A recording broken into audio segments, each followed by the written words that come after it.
Most Reverend Chorbishop Paulus Sati, welcome.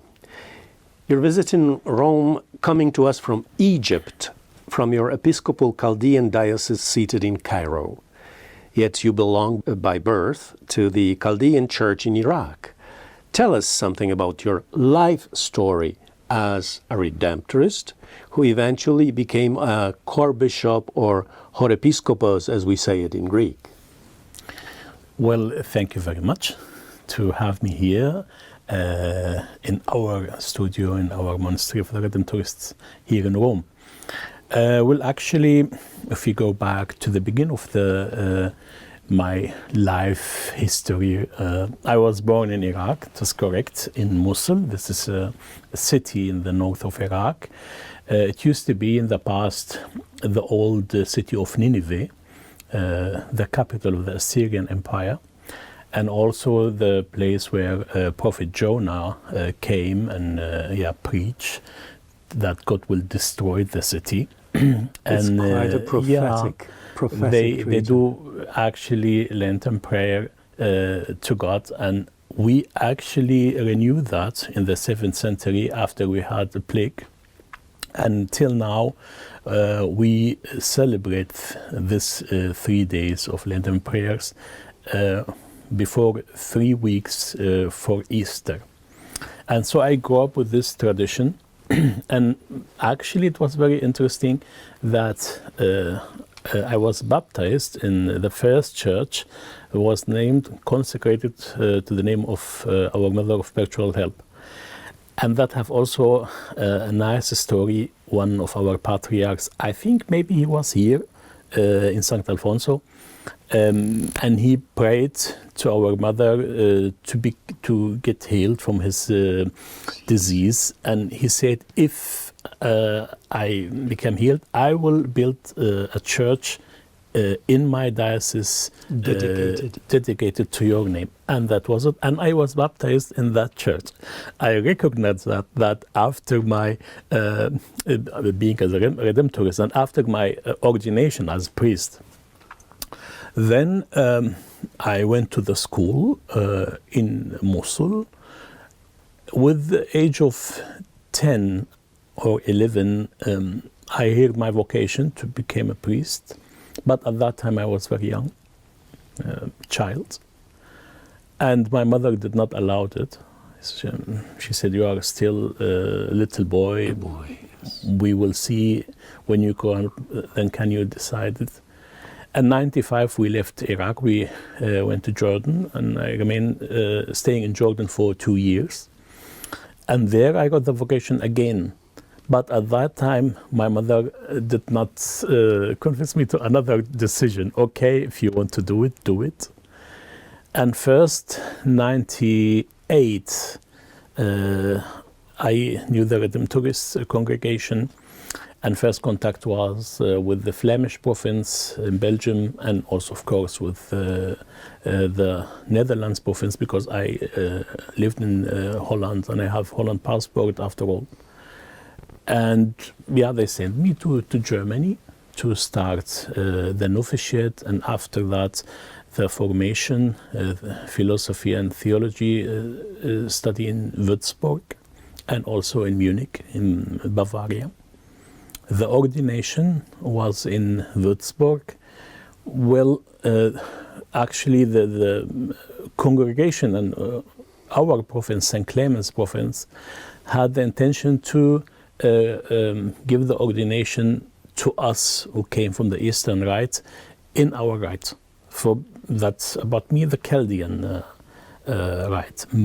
And my chosen archbishop was the parish priest who baptized me, and I grew up in his parish. And both of us had the name Paulus. I had the name Paulus during my time as a Redemptorist till now, and he became Paulus after his ordination as bishop. Well, we had contact always, and I asked him if he had the possibility to come to Germany. I said, of course, but unfortunately was kidnapped through the terrorists and became a martyr of our church. So I decided, okay, if no Chaldean, I will ask a Redemptorist bishop. And then it came Monsignor Edmund Voga from Indonesia, because he studied in Germany, and he speaks very good German. And after that, I got a parish pastoral formation by the Pallottine, so Vincent's Pallotti congregation, for 6 years. So after the study in the pastoral work. And then I went to Belgium and Luxembourg, where I started my final mission in Europe to founding Chaldean parishes, and also to work with the Roman Catholic parishes in Belgium. In 2018, the Patriarch said, okay, we need you in Egypt. And here am I coming to Rome from Egypt, where so since about 6 years I'm working there. Thank you so much, Reverend Chorbishop. This is a fascinating story, actually. I think that any one of us reading the Bible stories about Nineveh will be now associating it with your own person, and your story tells us so many borders crossed. It's cultural, religious, linguistic. I was able to see how fluent you were in German. It's almost second language to you. So wonderful that you also can share these things with us in English. Well, not to forget to mention that I'm Chaldean. You're Chaldean. So the Chaldeans had also a very important history in the Bible. Absolutely. Yeah. To be associated with you. I can promise that reading those stories, I will think of you. Now, being a Redemptorist Chorbishop, could you highlight for us a particular Redemptorist spirituality point, element, value, which continues to illumine your heart as you serve the Catholic Chaldean Church in Egypt?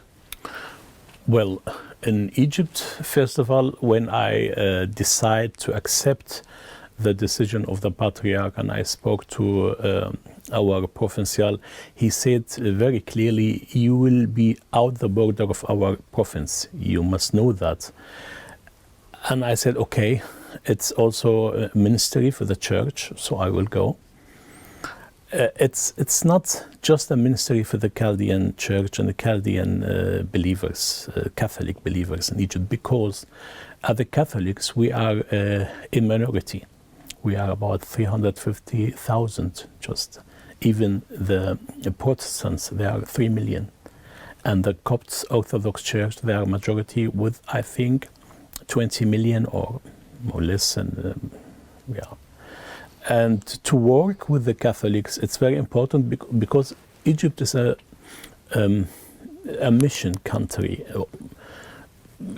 If you so think that a lot of churches, but to be Catholic, it's not that easy. And although we now not acting as the past, so preach the Catholic doctrines and so belief manners and everything like that, but till now we must find our chance to remain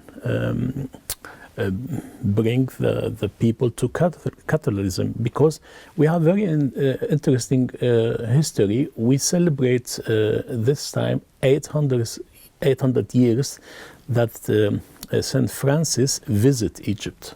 Oh, that's right. Yeah, and at that time start the Franciscan mission in Egypt and also in the Holy Land, so Terra Sancta, and through the Franciscans, actually, the Catholic believers of the Catholic community kept growing up till the 19th century, when a lot of congregations, men and women congregations, religious congregations, came to Egypt and founded schools, institutions, hospitals.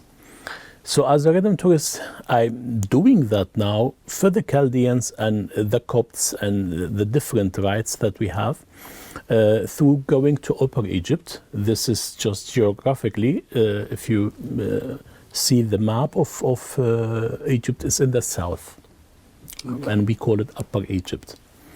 And there we have, just like the missions, so I knew it during my novitiate, we go to a parish, we stay 2-3 days preaching,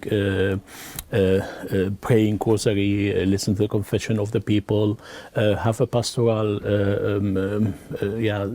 conversation. So this is, for me, is a mission tack. And I said always, it will be good that in Egypt, just like another congregations and, for example, Jesuits and then African fathers and the Franciscans, that we can start something there, especially in our spirituality, because we are actually more oriented in this mission work in the world.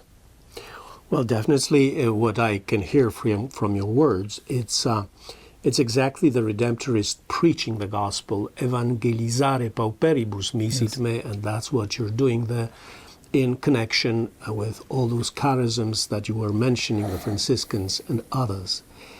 Now, getting back to our times exactly, you are meeting in these days your own patriarch, Cardinal Luis Rafael I Sacco, involved in the final stage of the Synod of the Bishops 2024, close to its conclusion. What would synodality, so famous now, mean to you in the way your church is advancing in the 21st century of Christianity, synodality in Egypt? Well, I'm studying now to be make my doctorate in canon law about this theme. So synodality, ecumenia between the churches. Forgive my English because I have more German accent. Our patriarch had vision. So from his time as a priest. He was also my parish priest, the first, before Archbishop Paulus Sati. And he tried always to modernize his parish, and also the seminary. When it came a time, he was the prefect.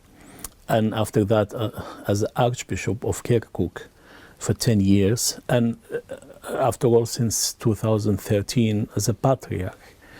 Although the circumstances in the region were not so that perfect, because we had officially Islamic State 2014 and the development of the Christians. In one night, 120,000 Christians must leave just with their clothes and maybe with identity cards.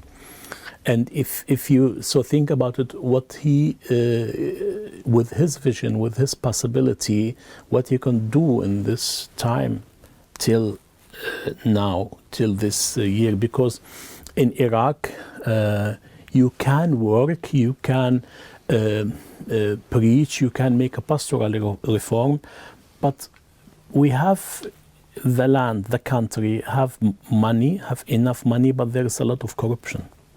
Okay, so now he encouraged the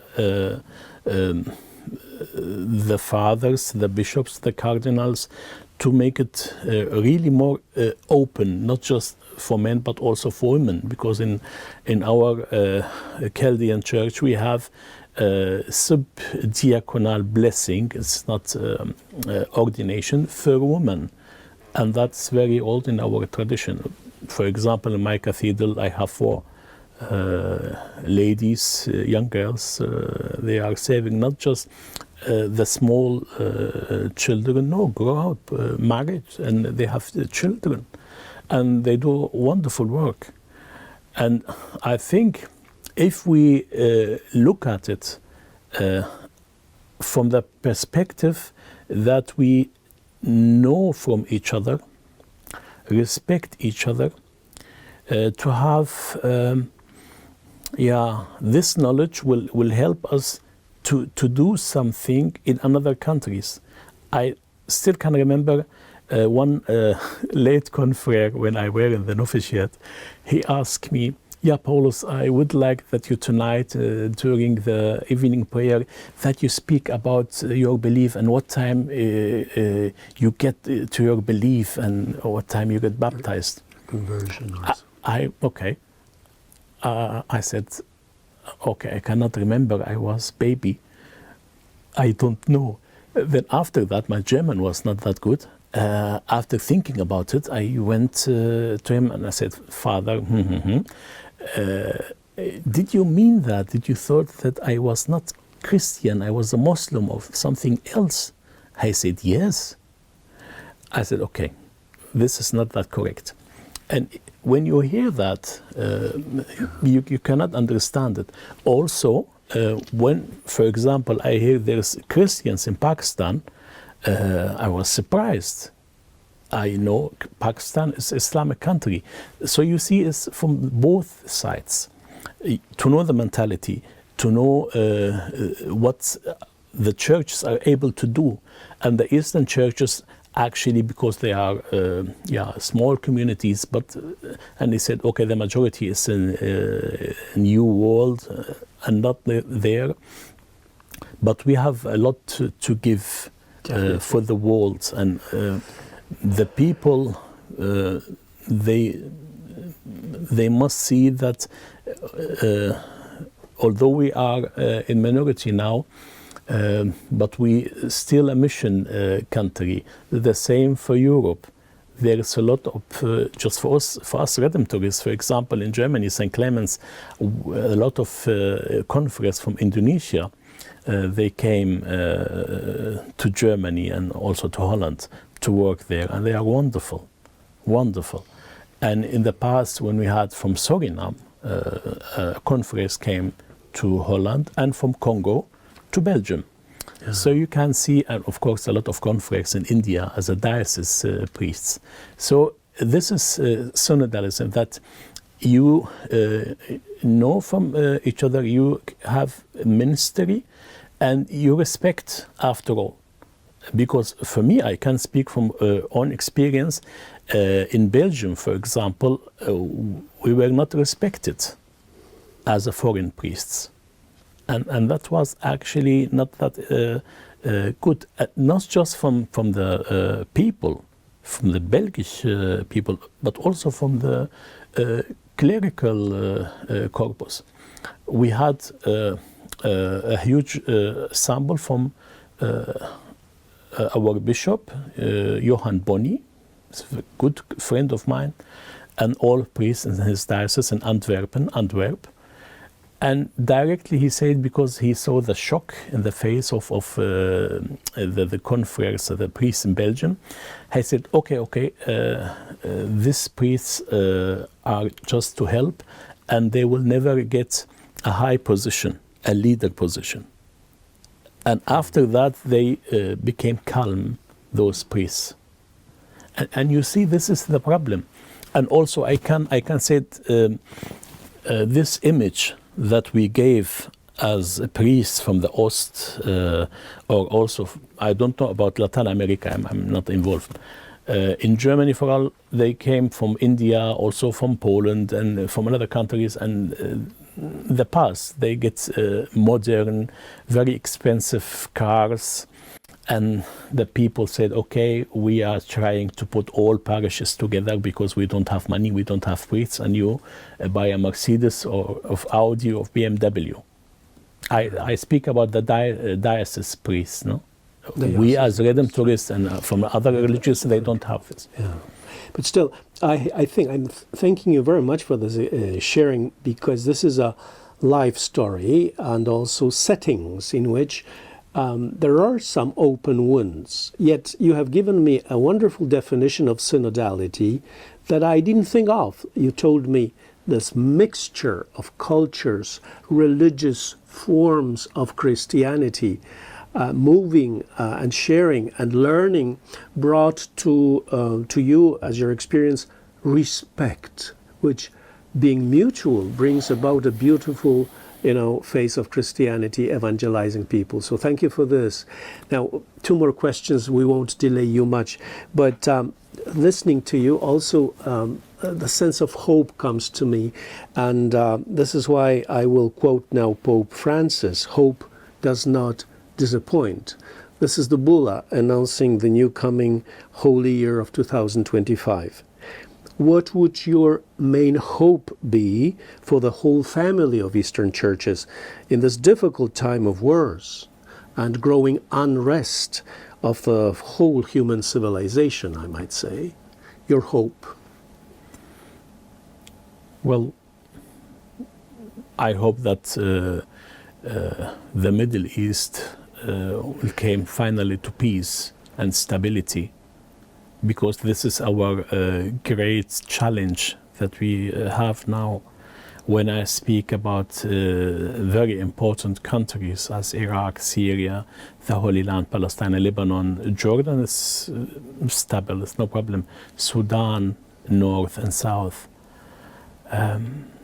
How could you have a future for the pastoral work, for the churches, if the believers just view of immigration pardon, to Europe or to the States or to Australia because they are thinking we don't have future here. The seminary is empty. The monasteries are also empty because the people, also the parents, is not encourage their children to remain staying in Iraq. Also, I must confess that the priests, were they living and serving there, not all of them, they think always to go to the West world. To the rich. Some people thought, I'm sorry to say that, I'm stupid to leave Europe and go to the East, to Egypt. They did not understand the Egyptian priests.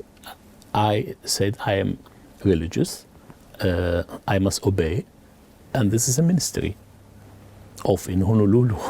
I don't know where right. I will go. So I think if we have stability, if we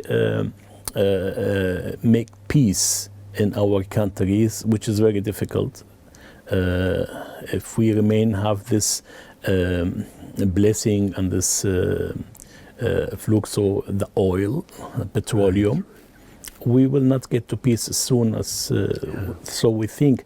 So the future of the Eastern churches is unknown, is black. So in my opinion. So your hope is that we reach peace, and of course a biblical association of peace is always with justice.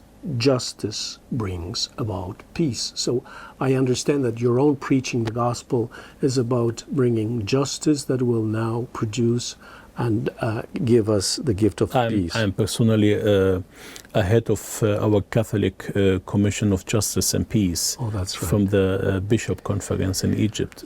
So our task is very clear, important, but it's difficult also. But bringing hope. Yeah. Your present episcopal identity and mission, as you were telling us with so many details, not easy, sometimes problematic, or as open wounds.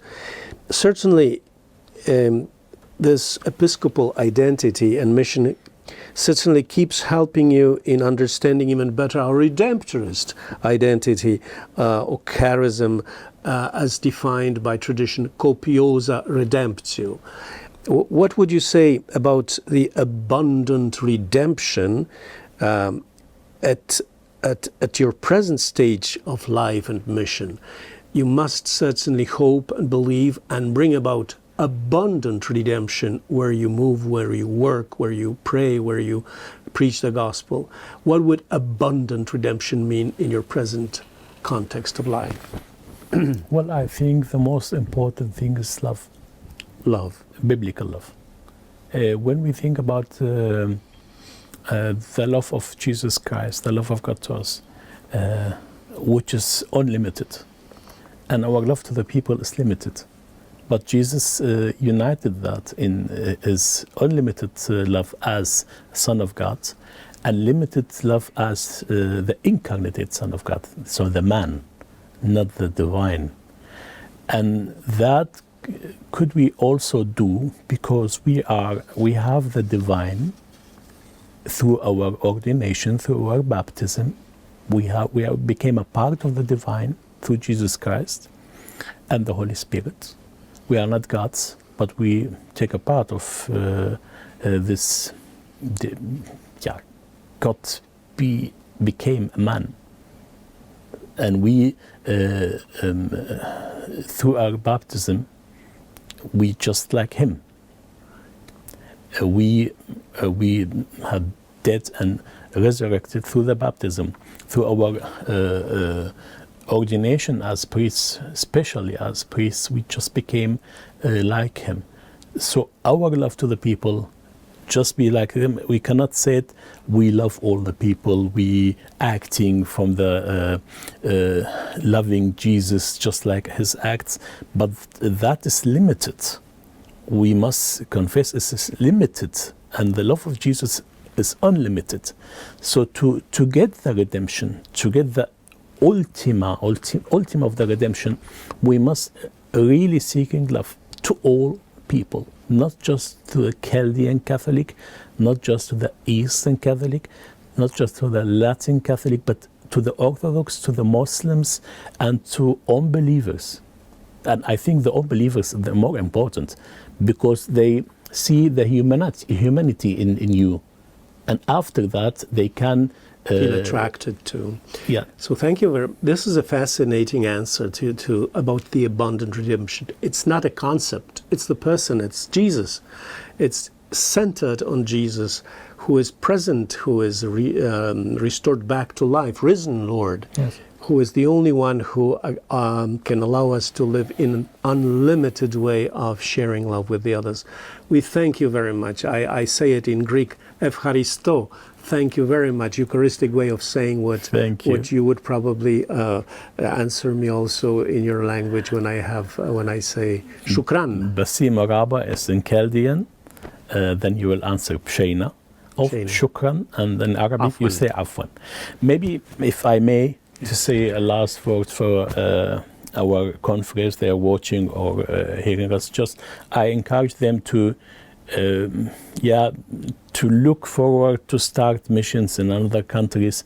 I know it's difficult because we don't have that many Redemptorists, but Egypt is really a good place to have pastoral work in our spirituality as Redemptorists. So come and help. Yeah, and I will support them when they came there. Thank you very much, Your Excellency. Thank you. Thank you. Vielen, vielen Dank. Gern geschehen. Gern geschehen.